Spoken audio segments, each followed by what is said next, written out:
Good morning and welcome to my blog Wisdom for Today. Now, since this is the third Tuesday of the month, I'm going to talk about a character in church history that affects the way that we worship God today. Now, I don't know if you've ever been sitting alone in a room with your head bowed and your eyes closed, and you thought you heard God nudging you a certain way. Did you know at one time to have that feeling that God was speaking to you directly would have been considered heresy in the church? That was true. You had to base everything upon the spoken word or the written word, so the spoken word of the pastor or the written word. But to say that one person could hear God's voice directly was considered blasphemy, until a man by the name of George Fox came along. George Fox was the founder of Quakerism. And as a young boy, he sat in church praying, and he thought that he heard a voice. And he was 11 years old, so I just want to read to you from his writings. He says, "When I came to 11 years of age," he said, "I knew the presence of righteousness. For while I was a child, I was taught how to walk and how to be kept pure. And then the Lord taught me to be faithful to all things, to act faithfully in two ways, inwardly toward God and outwardly toward men or people." And George Fox started Quaker prayer meetings, where the primary goal was just to listen to the voice of God. There would be some reading of the scriptures, but people would basically just listen and hear what God had to say for them. They also listened to God's voice and how it directed them to treat people with justice and fairness. Remember, he said God told him how to walk inwardly toward God and outwardly toward people. And this was during the age where slavery was abundance. And one day in a prayer meeting, George Fox heard crying, and the crying got louder and louder. And he went walking. And the closer he got to slave encampments, enslaved people's encampments, the crying became wailing. When he went to Barbados, the crying became so loud in his ears while he watched men and women being sold and captive into slavery that he could hush it no longer. And he started to write to the churches at that time. His sermons were called the Gospel of a Family-Based Order.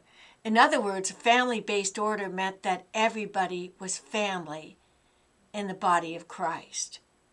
That both native peoples and both people that were enslaved, people from Jamaica and Barbados, and people that were peasants and living in poverty, they were all one family. And if a Christian did not treat them equally and with equal integrity, indeed their gospel was a lie.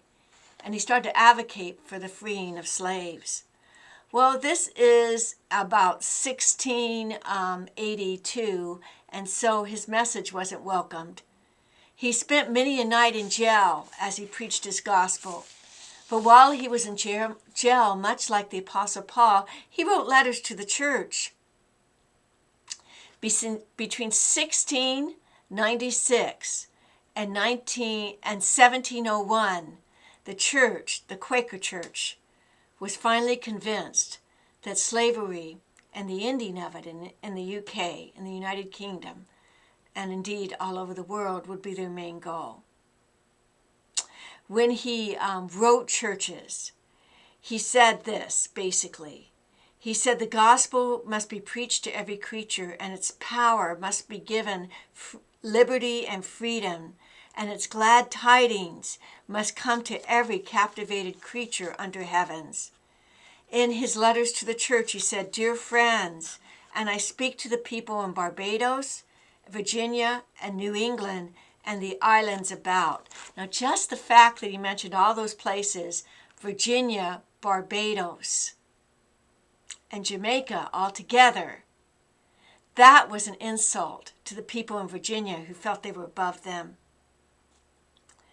And then he said to the friends in Barbados, and he said, "I pray for the freedom of all God's people and all God-living creatures." When he was in Barbados, he said he experienced a sore burden and was greatly troubled. But his letters indicate more of a rage and anger against Christians taking captive other Christians into slavery. Now, as I said, this began in the 1600s, and the church wasn't run over till 1701, and slavery would not be abolished until many days after John Fox's death. But I love the fact that John Fox left us, the church, with this great gift, that we should listen to God, something in spiritual practice we called listening prayer. When we should understand, boy, I feel bad about something. God, can you reveal to me what it is? The Quakers gave us that. And John Fox suffered much that we could have it. And indeed, when abolition visited the United States of America, it came through the Quakers. People of prayer, people who listened, and people of compassion. As we go forth in this next week, let's remember someone like John Fox, who listened to God and took whatever step that God told him to take, and leaving the results with God. I hope to see you in church this Sunday, and I pray that you're enjoying this beautiful May weather. God's blessings, and have a good day.